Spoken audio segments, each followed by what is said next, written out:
Okay, so today we'll be going over a lesson on how to alter a recipe. So I'd like you guys to talk about if you've ever had a bad experience with cooking or baking. So today's topic, we'll mostly be doing baking, but you can do either because it happens. So either you didn't have an ingredient, so you just left it out, or you forgot about something, or maybe you baked cookies way too long or something. So go ahead and talk again amongst yourself. Last year I was home for over the summer and just decided my family and I were like, oh, we'll just bake some cookies or something like that. And so we just typed in on recipes.com or whatever website it was and just picked the first one, didn't really read the comments. Mm-hmm. And they were all the comments were like, these are the worst cookies we've ever tasted. Like stale and like spongy. So we made them. Yeah, we made them. Should have done a little research before that. That's okay. We made them and they were terrible. And we saw the comments afterwards. Either of you two? The first time I tried to cook when I was like 10, I tried to make hamburger helper in the microwave, but I didn't put in any water, so I burnt the crap out of it. So it was very, very really gross. Well, okay. So it's a pretty common thing to mess up on cooking. It's actually a very difficult thing to do. So we're going to do a little review from our last time because we're incorporating senses, which I did in the last lesson. So if you guys could talk about what the 5 senses were and then the different body parts or organs that are associated with them as well. Sight. With your eyes. Okay, there's one. Sound with your ears. Yep. Taste. Smell with your nose. Smell with your nose. Taste with your tongue. And touch with your everything. Body, throat, tongue, a little bit of everything. Okay, so for your bad experience then, which you guys said, your cookies and your hamburger helper, what senses did those two affect the most? Smell. Smell, okay, burnt probably, yes. Probably taste and touch. Taste and touch, okay, so texture, yes. So today we will be able to identify the 5 different leavening agents, describe how different ingredients would affect specific recipes, and we'll compare and contrast different forms of fruits and vegetables. Okay, so we'll start out with leavening agents. Leavening agents are mostly found in baking, but also in other foods, of course. They are made so the recipe you were using, say you were making cookies, they will rise and they will look nice and fluffy. So they're really made to do the chemical reaction in the recipe. So baking soda is a bicarbonate that will react to acidics and produce carbon dioxide.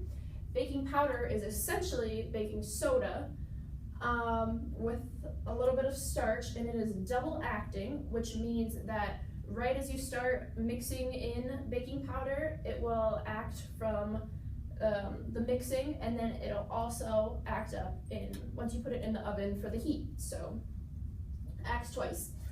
Yeast, it's mostly found in bread. It's where you use a lot of the times. But yeast is a very hard leavening agent with baking because it can die. When you add water, if it's too hot, it can die and then your bread won't rise. And or if you leave it out too long or too little, then it won't rise. And so yeast is probably the most difficult one. Air, not really people think air as a component of baking, but it actually is. It's a lot in frostings because most frostings, they don't have baking soda, powder, yeast, any of that. But the mixing in the mixer, it actually incorporates air, which will make your flour and sugar go from this big to this big.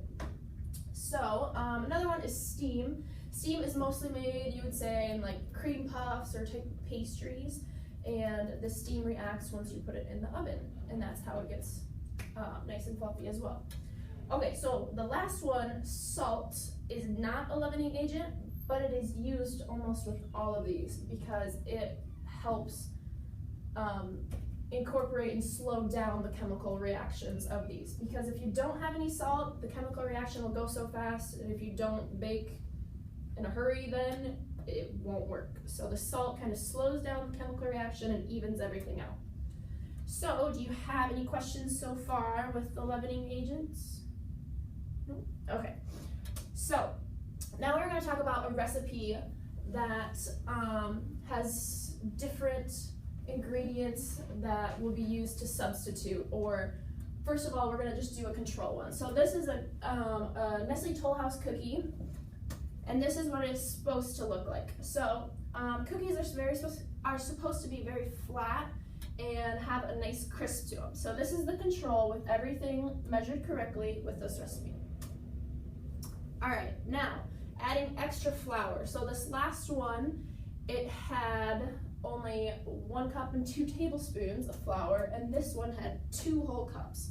So it became very mushed together more and more into a ball. Next one is melted butter instead of softened butter, which it was, and it spread out a lot more even. So this one, it didn't react a whole lot, but in other recipes, melted butter will actually mess up your whole recipe. Adding more sugar, just kind of like the flour, makes it clump together more and not spread. Brown sugar, this one was actually not too bad at all, adding more brown sugar. It did make the cookie spread out a little more and crisp up more in the oven. And then baking powder, so it was baking soda. Usually baking soda is found in cookies, but the baking soda didn't do a whole lot since I told you earlier, baking powder is actually baking soda just with another ingredient. Okay, so another example I have is eggs. Rather than the leavening agents, I have eggs. So this first one, no eggs were added, so you can tell that it is very dense and kind of concaves. This next one, it does have 1 egg. You can tell it's very flat. The main goal for cakes is that you want it to have a slight hump right in the middle. That is so you know that it's all rising. So this 1 egg, it doesn't really have much of a hump, and you can see that it's very dense in the middle. So now 2 eggs, this is probably the best one. It has the good height, you can tell it has a little hump here, and then it has a very nice light texture. 3 eggs is about the same way. It's a little better, like it's not too bad, but the more eggs you add, the more dense it's going to get. So in 4 eggs, you can tell the top didn't even bake, and it is very dense. So it goes from small and small up here, and then you have the bigger quantity. So 2 and 3 eggs would be ideal. Another example I have is going to be the Funfetti cake mix. Have you guys ever had this? Okay, so I know it's a box recipe, but bear with me. Okay, so that's what we're going to try to be making. So it calls for 1 cup water, 1/3 cup oil, and 3 eggs. So the batter would come out, of course, a liquid, and you put it in a pan for a cake, and it would come out nice and fluffy as a cake. Okay, but say you want to alter the recipe and make just the 1 box of Funfetti cake mix, 1/3 cup oil, and 2 large eggs. So you take out an egg and no water whatsoever. Your batter is going to not be a liquid, it's going to be a solid, and they'll clump together. So as you can see in the picture there, and the result will be cookies. So same recipe, just doesn't have the water and doesn't have another egg, and it turns out to be a completely different ingredient or object.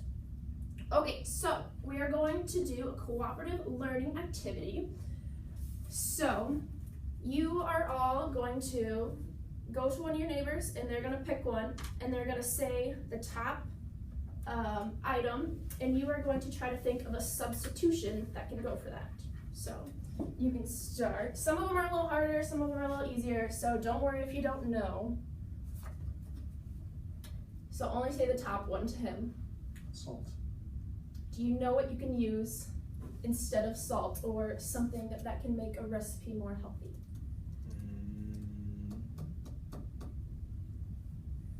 Basil? Okay. Would that be? Yeah. This one there, you can read the other answers. We have paprika, basil, oil, garlic, saffron, and dillweed. A lot of 1 for salt is going to be different spices, so you can still get the flavor in there. So you can go ahead and do 1 more each if you would like.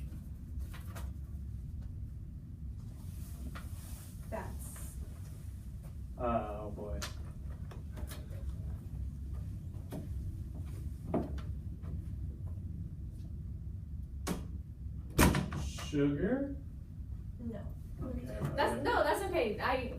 Not a big deal. Okay, so fats, you could do different types of oils, Crisco, shortening, a little bit of everything. So fats is kind of an easy one to incorporate, but okay, so we'll go on. Okay, so now we are going to do different types of fruits and vegetables, how you can use different types of fruits and vegetables. So, first of all, frozen. Pros, it's long shelf life, and the cost doesn't really, it lowers a little bit, but it's not as much from fresh fruit. And then they do lose some of their nutrients with the preservatives, but, and they lose their vitamin C and B. So it's not a huge difference, but the nice thing about it is that they are available any time of the year. Okay, so pros and cons of fresh fruit. So better texture, better taste, better color. Obviously it just looks all around better. But cons, of course, for almost all of us college students is the price. Fresh fruit is very expensive, so I feel like that's a reason why most of us don't use fruits or don't buy fresh ones. And because we're never home to make a meal. We're always busy with work, school, everything. So the shelf life for fresh fruits is not the best. Another one with cans. This is probably the best for college students. So low cost, long shelf life, keep it in your cupboards, great for all of that. And many people think that canning your food, it actually loses the nutrients, but in probably 75% of canned food, it actually keeps all the nutrients. It maybe loses 10% of it. So it's still actually a very good source, but it does have more sugar and sodium for the preservatives, of course, and it can have the risk of botulism, which is canning, meaning there could be bacteria on top of the cans, and when you open it, you can get into the can. Alright, so now the last one we have would be dried or dehydrated fruits. Have any of you guys had any of those? Me personally, I don't really like them, but a lot of people, bananas, raisins, dried tomatoes and pasta is a big one. So good one for this is that it has a long shelf life and it is very lightweight. The cons is that the color especially, it loses a lot. So like with bananas, you have the bright yellow. Once it's dried, it's more of a light brown, I would say. So it's just not as appealing. And it has, it does lose a lot of the nutritional value, and it is concentrated source of sugar. Okay, any questions about all of that so far? All right, so now when you guys cook, what do you usually do to alter a recipe? Like, do you maybe cut it in half so you can just cook for yourself, or do you, I don't know, what do you guys think? Is there any way you ever alter a recipe? The one thing I ever cook is pancakes, and I always just add chocolate chips, but that's not. Well, hey, I mean, at least you know that you can add that to it, so it's a step. I always add more milk to my mac and cheese. Okay. See, like even the simple things like that, it's still considered altering a recipe. Like you have to have the knowledge to know that, which some people don't. So it's good to know that more milk, make it more creamy, or your chocolate chips, it'll make it better to the taste. So, okay, that's all I have for you.